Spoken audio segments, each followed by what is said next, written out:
which became Nanuji's own life's mission.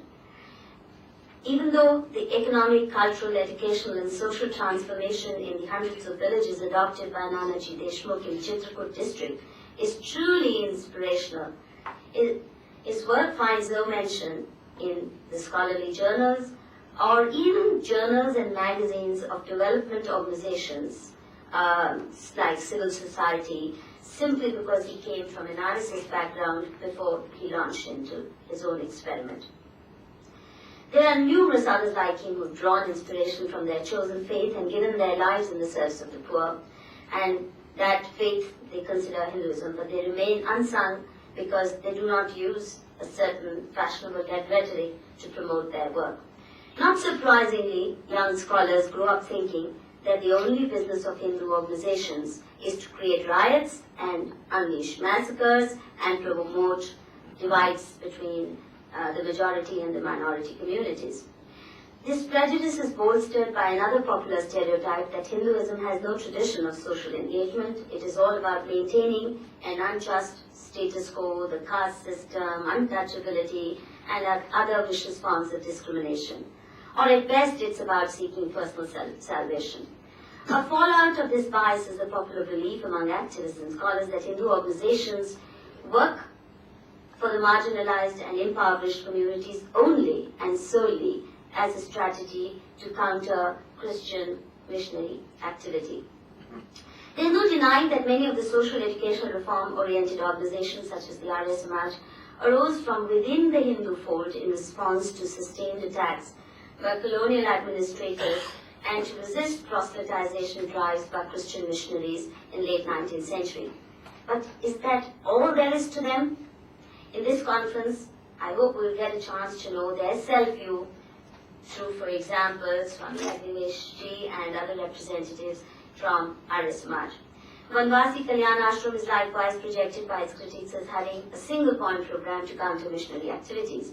It would be interesting to hear from Kripa Prasad Singh Ji, who will be joining us later in the day, how they define their work.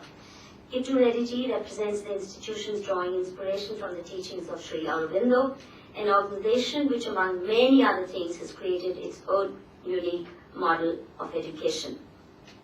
Acharya Shrivats Goswami Ji, a leading figure in the Vaishnava tradition, comes from the family of eminent scholars and spiritual leaders at Sri Radharaman Mandir of Vrindavan, who directly descended from one of the original disciples of Sri Chaitanya Mahaprabhu, the great religious reformer of 16th century. From him we would like to know whether Bhakti has become yet another ritual, or does it still have the power to correct the power imbalances of our contemporary society. Even though Jitendra Bajaj is quintessentially a scholar, but I know that he sees himself as a spokesperson for Hinduism first and foremost. He's hopefully... Sikhism also. Yeah, because many of us think they're not very different. That they are twin brothers, or not twin brothers, or whatever. You tell us.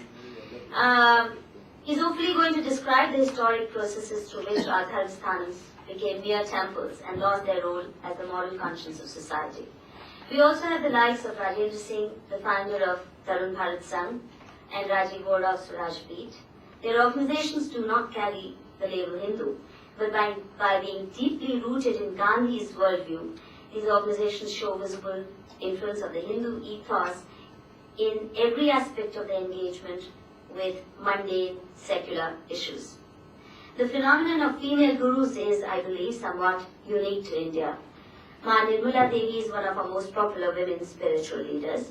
From her followers, Rajiv Khosla and Kiran Walia, we not only expect illumination on some of the questions I mentioned earlier, but would also like to know whether women get easy acceptance as spiritual leaders within the Hindu fold, or do they have to fight the same kind of tough battles they had to wage in the realm of politics, business and professions in order to be accepted as equals.